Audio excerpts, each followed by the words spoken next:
Hello, good evening, and a warm welcome to another episode of Brett's Old Time Radio Show. It's a Saturday night, and it's all good. We had a night out last night, and tonight we are going to sing some Christmas carols outside the local church. They're doing a little carol concert, so we're off to do that. And it's always nice, and they make such an effort. They've got little mince pies that they do, and it is really lovely. It's a proper little community thing, so we always go along to that. And we've done it for many, many years, and it's brilliant. Thank you for joining me once again for our regular late night visit to those dusty studio archives of old time radio shows right here at my home on the south coast of the United Kingdom. I'm Brett.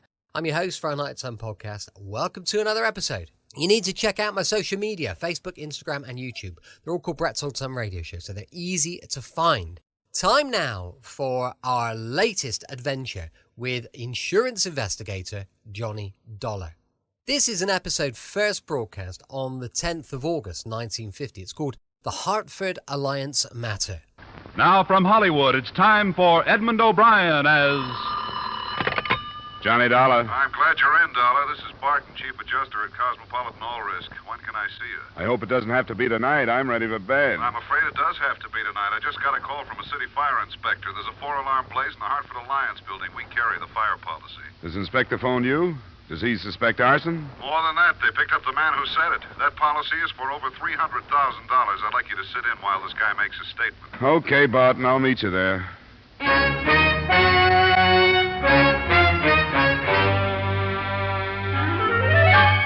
Edmund O'Brien in another adventure of the man with the action-packed expense account. America's fabulous freelance insurance investigator. Yours truly, Johnny Dollar.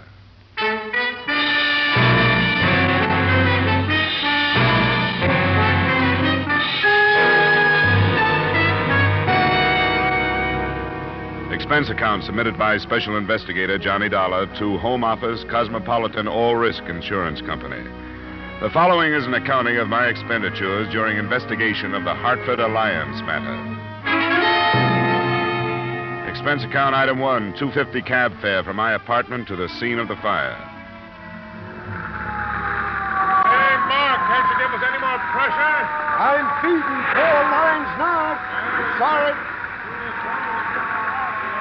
We have the chemical hose right over here, Woodruff. There it is, Captain. Watch it there, mister. Oh, yeah. Through here. We'll hit it from the third window there. Dollar. Hey, Dollar. Right over here, Barton. Hey, Barton, here. Oh, everything outlines against that place. I couldn't see over here. Out of harm's way. Hey, that building was a bad risk. Is there any steel in it? Yeah, maybe a little in the plumbing, but it's no worse than most in this neighborhood. Somebody's got to insure them. Who owns it? His name is Clarence Pickett. I don't know too much about him. I understand the blaze started there in the ground floor corner office. Yeah, that's right. The Hartford Alliance Loan Company. An off-duty policeman saw it start as he was driving by and then grabbed this kid as he was heading it down the alley. A kid? Yeah, about 19 or so. They took him down, but we can question him when they get through. Then they're sure he's the one. He was running away. Hey, look at that wall below the second floor window. Yeah, he's in. Get out of there. Get back away from that wall. Leave the equipment. Come on!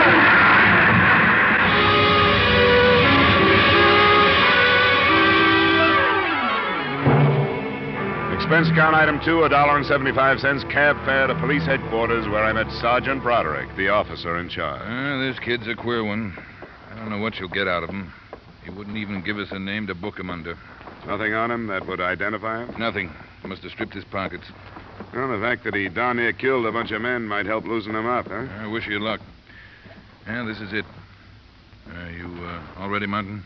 I'm all loaded, yes. We're going in to talk to him. When we finish, I'll bring him out. He'll be in front of me. Right. What's that for? We'll get a photograph, snap one as he comes out the door. Can't get a halfway natural one any other way. Then we'll have it published and try to find out who he is. Go ahead. All right, son, get on your feet. These men want to talk to you. It won't do you any good to talk to me. I don't want to talk about anything, and I won't. Did you set that fire? Yeah, I said it. Why? It doesn't make any difference why. I said it, and I'm ready to take anything that's coming to me. Have you set any other fires? If you mean am I one of those arson nuts, I'm not. And why'd you set it? Why do you keep asking me questions when I told you I wasn't going to answer any? Your fire almost killed some men a few minutes ago. It may do it yet. I I didn't think about that. I'm sorry. I had to do it. Why? I can't tell you. Leave me alone. Somebody hire you to do it? It doesn't make any difference. Why won't you tell us who you are? Because I don't want you to know. I don't want anybody to know who I am. I don't want a trial or anything. I'll plead guilty to everything, to setting the fire and to killing firemen, everything. Just give me what's coming to me and leave me alone. Let me see your hands. Why? Let me see them. No. Hey, let go, will you? Let no go. roughed up, dollar. Well, that's all I wanted. What was that for? I wanted to find out what kind of a kid he is. He's not tough. His hands are clean, nails trimmed. There's a mark left by a ring on the third finger, left hand. Class rings, my guess. I've had enough for now, Sergeant. Okay, we're turning him over to the psychiatrist in the morning. All right, son, on your feet. I'm going to put you to bed now. Come on. Keep moving. Hold it now.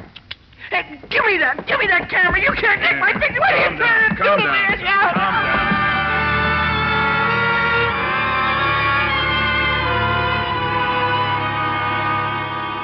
Expense account item 3, $7. Transportation and general costs the next morning spent while running down the financial condition of Mr. Clarence Pickett, owner of the burned-out building. At 1 p.m., I looked for him at his home, and at 1:45, I found him viewing the charred remains of the Hartford Alliance building.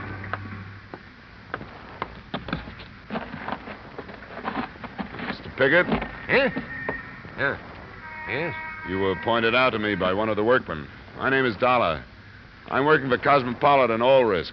And I suppose they're as trouble as I am over this. My office was right there, the corner one on the third floor. That's right over the spot where the fire started. Yes, so I've been advised. And I was reminded as to how many nights I've been working there at the hour it broke out. You haven't assayed the loss already, have you? That's not my job, Mr. Pickett. I'm not an adjuster. I'm a private investigator. Oh.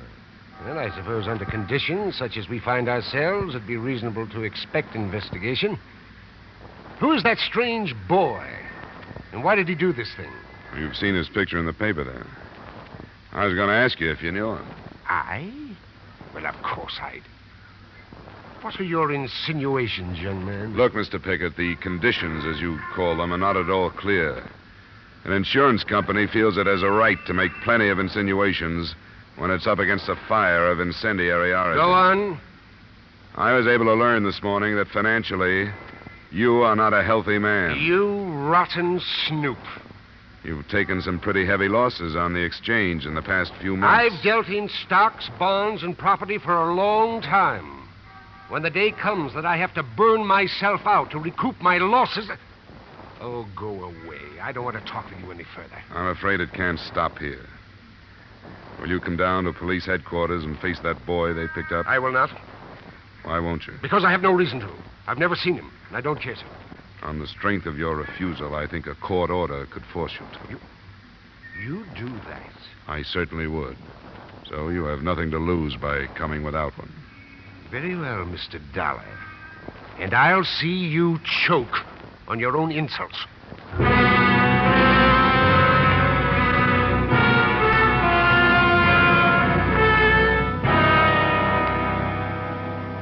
Sit down, Mr. Pickett. I want you to understand that this is routine procedure and in no way an accusation of any kind. Oh, rot. A few words to whitewash a violation of my rights. Help yourself to the desk chair, Dollar. Thank you. All right, Dr. Herbert. Will you bring the boy in now? Mr. Pickett, Mr. Dollar, our psychiatrist, Dr. Herbert. How do you do, Doctor? Gentlemen? All right, son. Remember, this is serious. Now, you ever seen this man before? Yes, I have. What? Tell me who he is. He owns the building.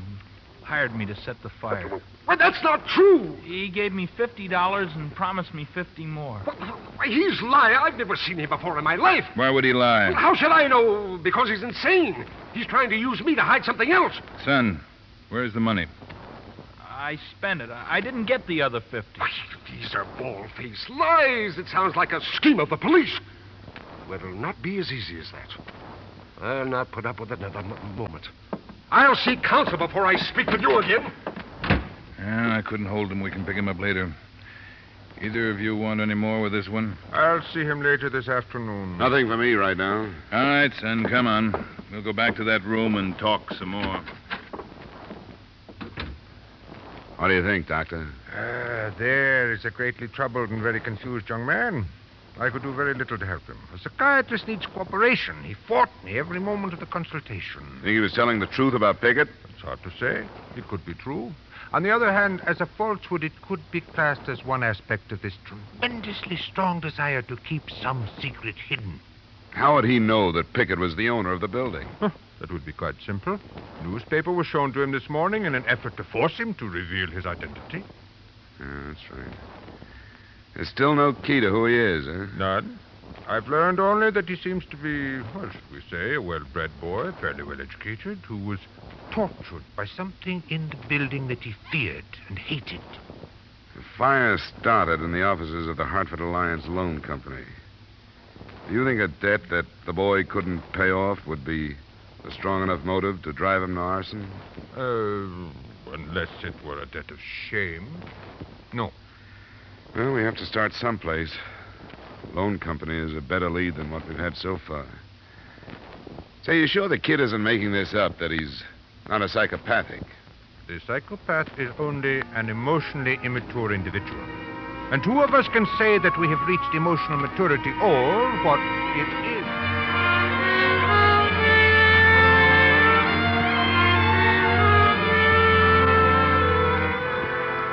After hearing the doctor out to the bitter end, I knew no more about the arson case than I'd known before. Expense account item 4, $1.75, cab fare back to the ruins of the Hartford Alliance building. Only a guard from the fire department was there, and a workman who was busy in the same office I wanted to look over. I wouldn't come in here if I were you. You'll get dirty and it isn't too safe. I'll be all right. What do you want? Well, I got an okay from the guards out there. I'm an investigator working on this case. Oh, go ahead then. This loan outfit hired me to bring out their stuff that isn't burned, but it's all mixed up with the stuff from upstairs. Caved in. Yes, fires are a mess. Yeah, the safe from up there fell through, and I can't tell one from another.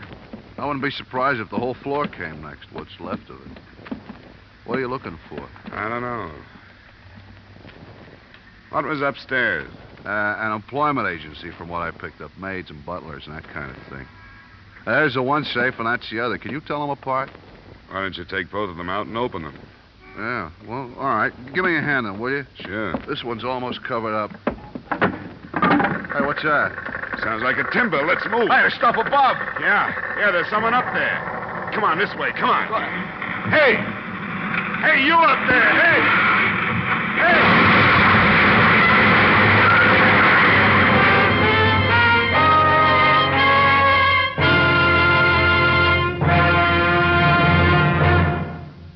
The highest standard of living, the highest wages, and the shortest hours.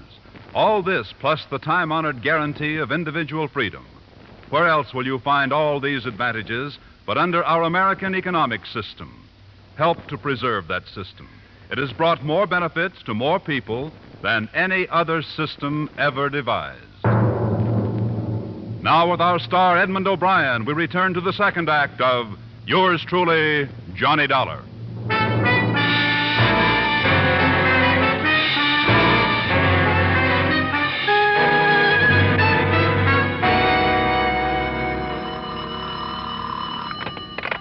Johnny Dollar. This is Bart, Johnny. How do you feel this morning? Oh, rotten.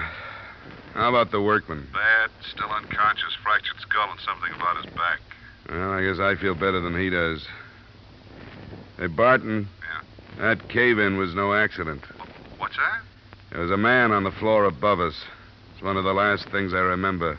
He was looking down at us, holding a crowbar. Well, why didn't you say something about it yesterday? I wasn't thinking straight. You don't after a crack in the head like that. But I began to remember last night. Are you sure of this, Dollar? I guess it'll be hard to prove. There were two safes in there. One from the Hartford Alliance Loan Company and the other from the Hartford Alliance Employment Agency. It had fallen through from the office above. I don't get it. I don't either. But we just decided to move both of them out because you couldn't tell them apart without looking at their contents. And that's when the roof fell in. And you're trying to work out a connection. Oh, I don't know. Say, what about the kid? Has he been identified? Not yet. He still insists that Piggott paid him to set the blaze. Hard to prove, but I'm following it up. I wouldn't build a case on it yet. I'll try some more coffee and aspirin, and when I can make it, I'll go down and talk to the kid again.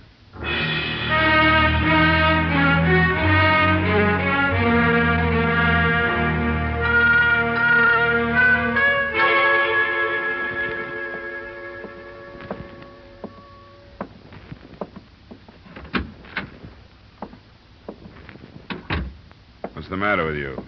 Oh, get out of here, will you? I'd like to. I wish I'd never heard of you, much less seen you. But it's my job to clean this thing up. That means putting as much evidence as I can get into the hands of the people who hired me. So settle back. I might be working on you until you're middle-aged. Pickett hired me. I told you that. Speaking as an insurance man, I'd like to believe that's true. But I don't think it is. I think something in the building was behind that fire. He paid me to do it. And why would somebody try to kill a workman and me because we were pulling a couple of office safes out of the wreckage? I don't know. I don't know anything about that. Pickett hired me. What does the Hartford Alliance Loan Company mean to you? Nothing. I don't know anything about it. Or the Hartford Alliance Employment Agency? It doesn't mean anything. It doesn't mean anything. Nothing does. I can't tell you anything. Leave me alone, will you? I can't tell you anything. Please, leave me alone.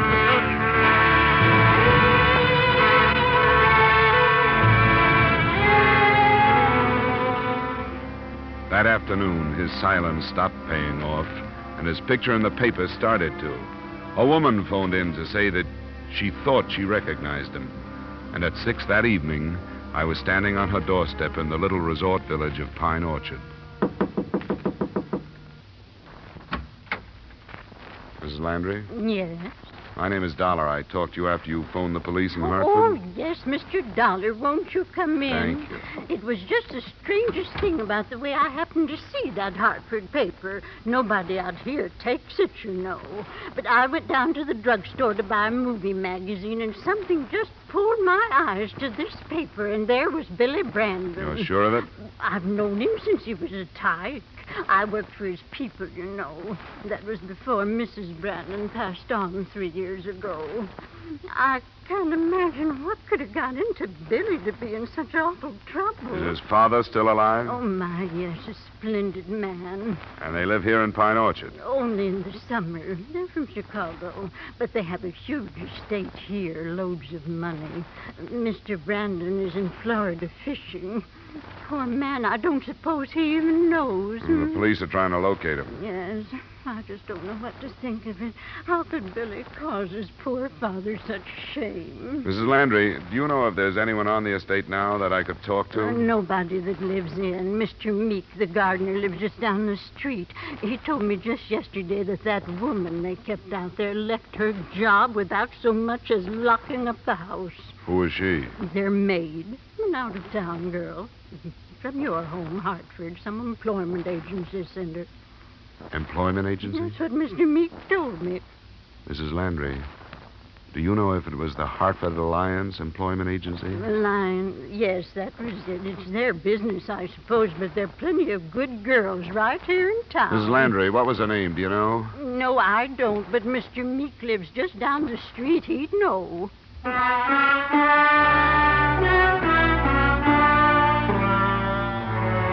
The name turned out to be Belle Muir. And with that information, I pried Sergeant Broderick loose from a friendly poker game after I'd gotten back to Hartford. I met him in the file room at headquarters. Come on in, Dollar. We'll see what we can dig up. Now, give me your theory again, will you? And according to your psychiatrist, young Brandon was afraid of something in that building. It would seem that somebody else was afraid to see one of the two safes leave. How sure are you of that? I saw a man pry the wall loose. Did you identify him? Probably not. I just caught a flash. But the fact that the Brandons had hired a girl from the agency sort of falls into place, doesn't it? Don't you smell blackmail? We'll see. You want to check our files on the girl, right? Both the girl and the manager of the agency, Benjamin Price. What's her name again? Belle Muir. M-U-I-R. M-U... here it is.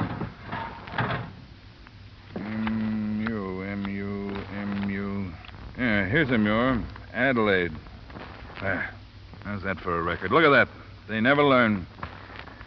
Mullen. That's it. No more muirs. Can we try Price now? Sure. Here's the mail file over here. A-R-I... Price... Adolph. Dollar. Benjamin? Benjamin L. Benjamin L. Yeah, here he is. What do you know about that? What's on him? 1939, suspected of fraud, no indictment. 1944, suspected of receiving stolen goods, no indictment. Suspicion of fraud again in 48, no indictment. What about young Brandon? Can I talk to him? Won't do any good tonight. He's in the hospital under sedatives. Oh, you can't help feeling sorry for him. At least I can. Especially if it's blackmail. Yeah, I know. His father's due in tomorrow afternoon. Maybe he can do something with him. Well, I'll see if I can get authorization from the bunco detail to follow this through. Tomorrow, we'll look into that setup. Do you care if I go ahead tonight? Where are you going? Belmuir's. Why start with her? Couple of reasons. With a background of suspicions, but no indictments like that, Price must be smart. And I'd like her to talk to him before I do. Put him on guard and see what his next move will be. Okay, Dollar. There's no way I can stop you. You've been lucky so far. Don't foul it up now. Lucky? I'll trade you my headache for your poker losses any day.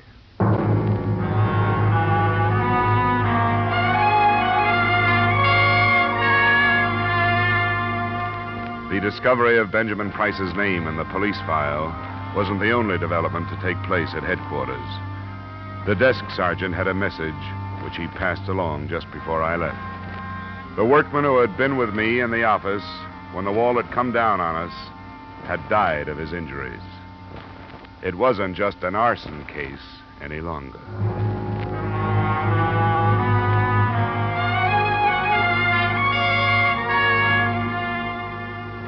I found Belmuir at home, in a ground floor apartment, low-income neighborhood. Her reaction when I introduced myself gave me nothing. She invited me in, apologized for some nylons drying on the back of a chair, and invited me to sit down. I can't believe that Mr. Brandon would do such a thing. Why would he? I think he was being blackmailed. Oh, a nice young man like him. I don't think he'd ever do anything he could be blackmailed for. He's too nice. Have you ever heard of anybody but people with nice reputations standing still for blackmail? Oh, I can't believe it. And I don't understand about the fire. Why would he do that? To try and stop the blackmailers. Now, you're the only connection we've found between the building and the Brandons. I'd hoped you could help us. Help you? I don't know anything about it.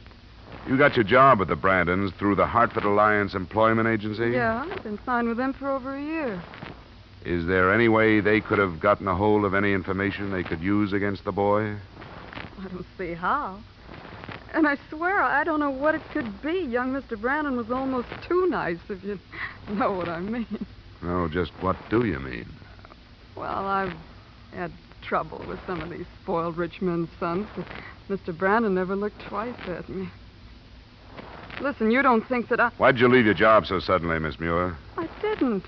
I'm still employed. But when his father ran off to Florida and young Mr. Brandon said he was going away, I didn't see any use cooling my heels in that place away from my friends. Uh-huh, sure. I think you're barking up the wrong tree, Mr. Dollar. They're all nice people in the agency, every one. Mr. Price, the manager? He's very nice. He has quite a record of being questioned by the police. I don't believe that. It's true. Well, I never would have suspected it. I don't know what to think of this, Mr. Dollar. I really don't. I don't either, Miss Muir. I won't take any more of your time. Thanks a lot. Well, anything I can do to help, please call on me. I said I would and left the apartment. But I got back to a position outside her door in time to hear a phone dialed and a conversation that started, "He was here."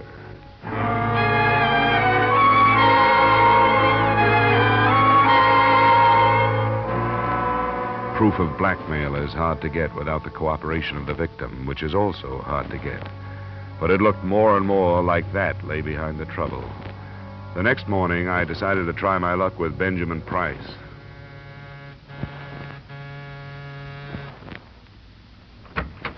Yes? Mr. Price? That's right. My name is Dollar. I'm investigating the fire in your building for the insurance company. What do you want from me? I didn't light it. It's funny you should say that. Why? Because in a way, I think you did. You can suspect blackmail all you want. That's one thing. Making it stick is another. I guess Belle won't be much of a witness against you, will she? Best kind I can think of. We're going to get married. She's loyal. So why don't you drop it, Dollar? You won't get any place. You feel a little different now than you did when we were moving your safe out of that building. You must have gotten rid of the evidence. I don't get you. Yes, you do. I saw you. Don't you remember? I yelled at you. Don't be ridiculous. The man who was with me, the workman, died yesterday afternoon. With a blackmail, it should work into a first-degree murder charge. You're going pretty far, aren't you? Not as far as the men from the police laboratory are going.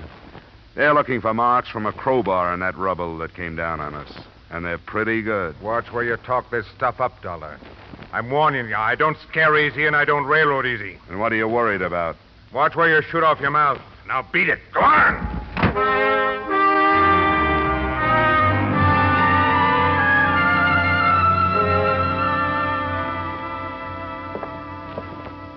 I wish you hadn't gone to him, Dollar. You said yourself he was smart. He is, but he's guilty, too. I recognize him, and he knows it. What about the father? Well, he got in a little afternoon. He's a pretty important man in Chicago, an ex-public defender. Defense lawyer now with one of the biggest private practices there. Sure, he would be. Yeah, this is the room. We, moved him out of the ward. Mr. Brandon, this is Mr. Dollar from the insurance company. How do you do? Mr. Brandon? Mr. Dollar, I understand that you've done a great deal of work on this situation, and I feel that it's fair to tell you that neither my son or I will make any kind of statement until we take the query under the fullest consideration. That's all right with me, Mr. Brandon. I just left Benjamin Price. You did? Yeah.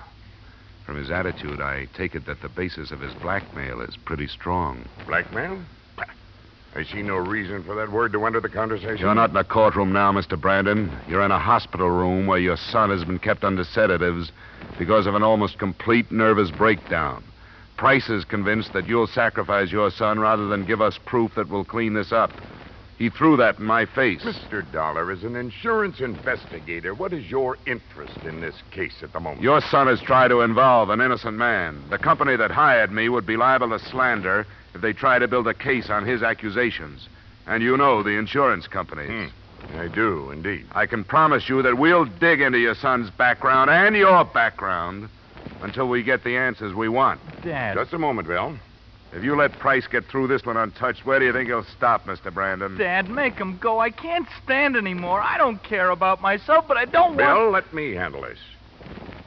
Mr. Dollar, you must realize that my son acted under severe emotional strain. Could I depend upon you to be a witness in his defense? No, you couldn't. He started something that caused a man's death. Dad, don't let him talk anymore. Just leave me alone and I'll take care of it. I've done it all right so far. Sure, you've done a fine job. Bill, I think it's gone far enough. It has to stop sometime. But, Dad... Dollar, my son was involved in a traffic accident in Chicago 2 years ago. He was drunk. A woman was killed. There was a witness, and I paid him to perjure himself in our favor. Bill was acquitted. Price found out about that? Yes. How? This man, well, his name isn't important now, continued to extort money from me. He phoned at the house in Pine Orchard, and the maid overheard. I didn't know Bill knew about it until today.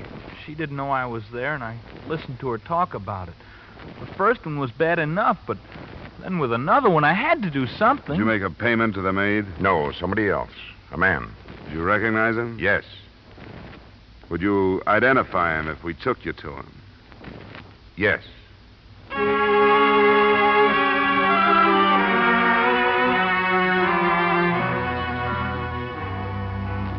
The rest, as far as I was concerned, came 20 minutes later when Mr. Brandon, Sergeant Broderick, and I stood in front of Benjamin Price's door.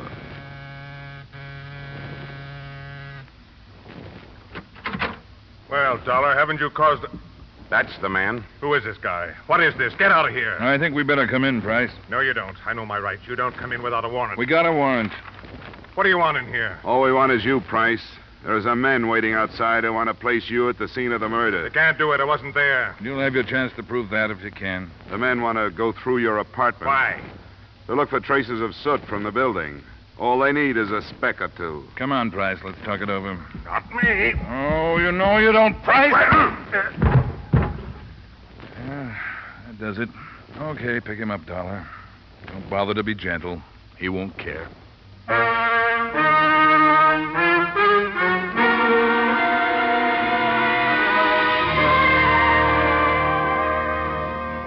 Expense account item 6, $40, miscellaneous.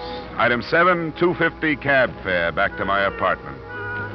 I guess the company won't get far trying to avoid the payment of damages, but all of us might make a moral out of the matter. Maybe somebody has said it before. One sin begets another. In this case, the original conspiracy to perjure a witness parlayed to an arson indictment. The son, fraud and murder for Price and Belmure, and enough charges to put the father out of work for the duration. All I got out of it was a headache. Expense account total, $180. Yours truly, Johnny Dollar.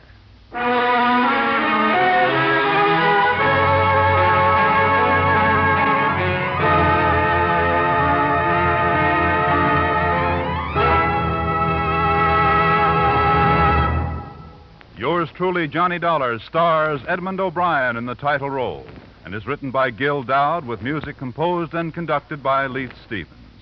Edmund O'Brien can currently be seen starring in the Columbia Pictures production 711 Ocean Drive. Featured in tonight's cast were Hy Averback, Ken Christie, Raymond Burr, Gil Stratton Jr., Howard McNear, Ted Osborne, and Peggy Weber. Yours truly, Johnny Dollar, is produced and directed by Jaime Del Valle.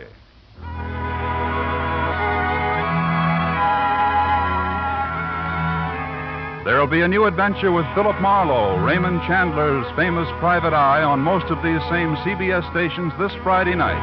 Shrewd, hard-boiled, given to the wisecrack, Philip Marlowe will bring you a solid half hour of thrills Friday night on CBS, the Columbia Broadcasting System.